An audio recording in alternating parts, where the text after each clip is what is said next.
आप यहाँ आदिवासी होके आदिवासी के बारे में क्या सोचते हो?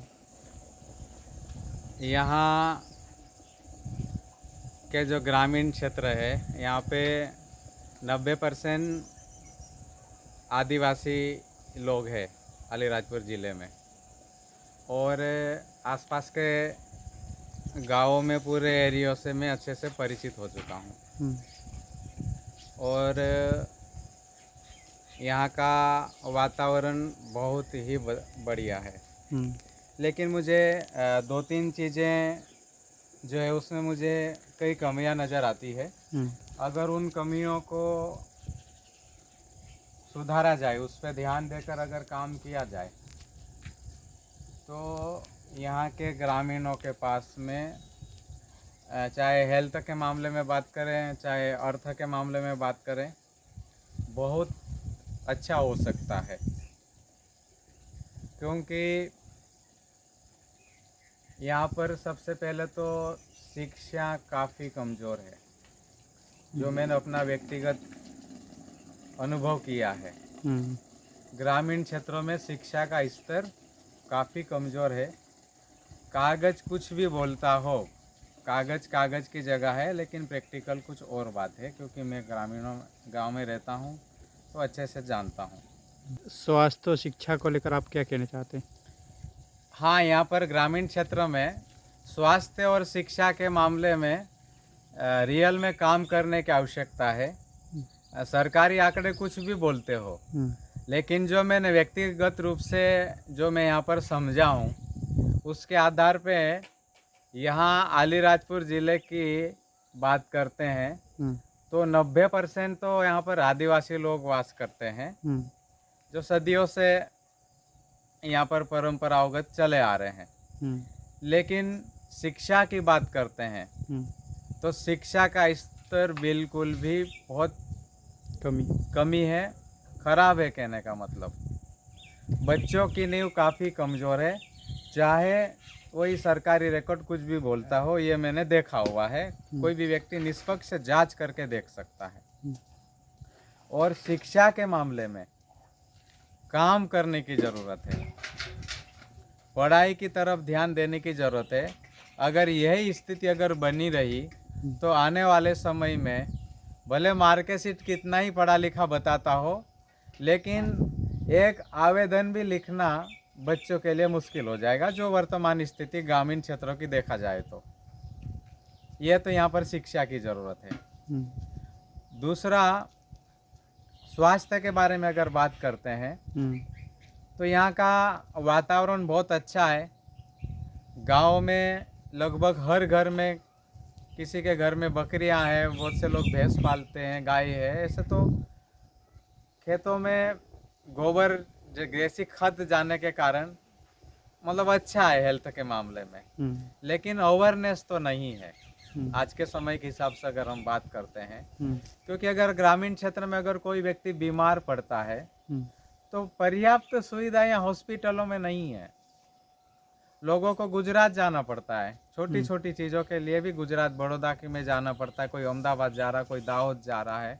हुँ, यहाँ आसपास मतलब 100 किलोमीटर के रेंज में कुछ ऐसी कोई खास हेल्थ के मामले में कोई चीज़ नहीं है। हुँ, अब नॉर्मल अगर डिलीवरी की भी बात करते हैं तो भी लोगों को गुजरात के ऊपर निर्भर है। यहाँ से गाड़ियाँ भर भर के गुजरात जाती है और रोज़ यहाँ पर से जा रही है। और यहाँ अलीराजपुर में क्यों नहीं हो पा रही? यहाँ पर सबसे पहली बात तो अवेयरनेस नहीं है। हुँ, और हमारे जो भी जनप्रतिनिधि है हुँ, उनको ध्यान देना चाहिए। लेकिन वही बात है, जब चुनाव का समय आता है उस समय मुश्किल से 15-20 दिन में हर पंचायत में नेता घूम जाते हैं चुनाव प्रचार के लिए। हुँ, लेकिन जैसे ही चुनाव खत्म हो जाता है हुँ, उसके बाद सब कोई किसी को जानता नहीं है। लगभग यही स्थिति होती है।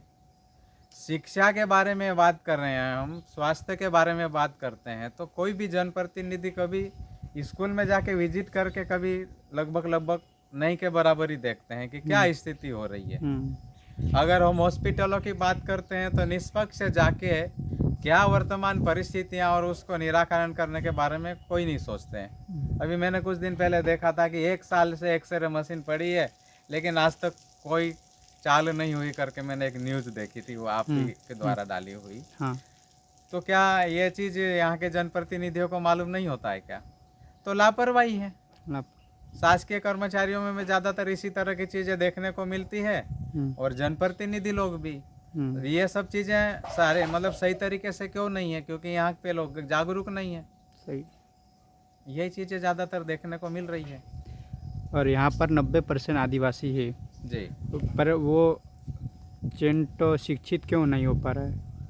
उनमें मानसिक रूप क्यों दिखाई देती है? हाँ, आप जो कह रहे हैं कि जब 90% आदिवासी लोग हैं और शिक्षित क्यों नहीं हो पा रहे हैं, और आर्थिक तौर पे मजबूत क्यों नहीं है, हेल्थ के मामले में बेस्ट क्यों नहीं है, ये शायद ही आपका कहना होगा। तो इसके पीछे का यही मतलब कारण है कि अगर आदिवासी क्षेत्रों में ग्रामीण बच्चे हैं कि अगर अपन बात करते हैं तो आज के तारीख में भी खान पान और कुछ चीज़ों के चलते खेल के मामले में बात करें, कोई भी हो, चाहे दौड़ की बात करें, चाहे क्रिकेट की बात करें, ग्रामीण क्षेत्र के बच्चे पूरी दुनिया में ना मतलब अपना वो बता सकते हैं, मतलब उनके अंदर इतनी कला भरी पड़ी है, इतना बल है, लेकिन यहाँ पे ऐसा हो कहाँ रहा है? बच्चों को इस तरह का गाइड वो किया ही नहीं जाता है। और हेल्थ में भी इसीलिए ज़्यादातर लोग पर वो है क्योंकि वो जागरूकता भी नहीं है लोगों में। यहाँ पर अगर पानी की बात करते हैं तो आंकड़ों में कुछ और ही दिखा रहा होगा, नल जल योजना, लेकिन यहाँ हैंडपम्प पंपों की बात करते हैं तो भाई फ्लोराइड की क्या चीज़ें हैं, किस तरह के लोग यहाँ पे पानी पी रहे हैं, क्या है, ये चीज़ों को आंकड़े भले दिखाते हो लेकिन हकीकत में तो ऐसा कुछ है नहीं। अगर ग्रामीण क्षेत्रों में अगर शिक्षा अगर सुधर जाए तो मुझे लगता है कि हर बंदा अच्छा सा बिजनेस कर सकता है, बहुत अच्छा आर्थिक तौर पे मजबूत हो सकता है। लेकिन ज़मीनी लेवल पे तो कुछ और ही हो रहा है, और अगर शिक्षा अगर ऐसे ही बिछुड़ती रही तो फिर वही बात है, अपना अपना स्वार्थ सिद्ध साध रहे हैं। केवल अगर ग्रामीण क्षेत्र में अगर शिक्षा को सुधार दिया जाए ना तो बच्चे बहुत कुछ कर सकते हैं। यहाँ पर काफ़ी समय से जल योजना चालू हो चुका है, तो ये हकीकत है क्या? ये आपके गांव में आ चुके? हमारे गांव में तो ऐसा कुछ भी नहीं है। हाँ। और अगर हम जैसे यहाँ पे मैं देख रहा हूँ वर्तमान जो परिस्थिति है, यहाँ हमारे गांव में कुछ 6 या 7 स्कूलें हैं, तो वहाँ पर भी कुछ पाइपलाइन वगैरह फिट हो गई है, बोरिंग से लेके टंकियाँ वगैरह भी लगाई है, लेकिन मुझे लगता है कि कोई भी स्कूल में पानी की व्यवस्था वो नहीं है नल से लेने वाली। आज से जो 30 साल पहले जो हैंडपंप से चला के पानी निकाल के जो बच्चे पीते थे ना, कि वही स्थिति है। ये स्थिति हो गई ना कि दिखाने के दांत अलग है और खाने के दांत अलग है, ये स्थिति है। कोई भी जनप्रतिनिधि हो चाहे शासकीय व्यक्ति कभी इसकी तरफ ध्यान नहीं दे रहे कि भाई बच्चे कैसे रह रहे हैं, किस प्रकार का पानी पी रहे हैं। यहाँ पे तो वही चीज है। मैं जहाँ तक मैं जानू 3-4 साल से ये चीज हो चुकी है, लेकिन एक भी नल में से पानी नहीं आ रहा और पूरा अस्त व्यस्त पड़ा हुआ है।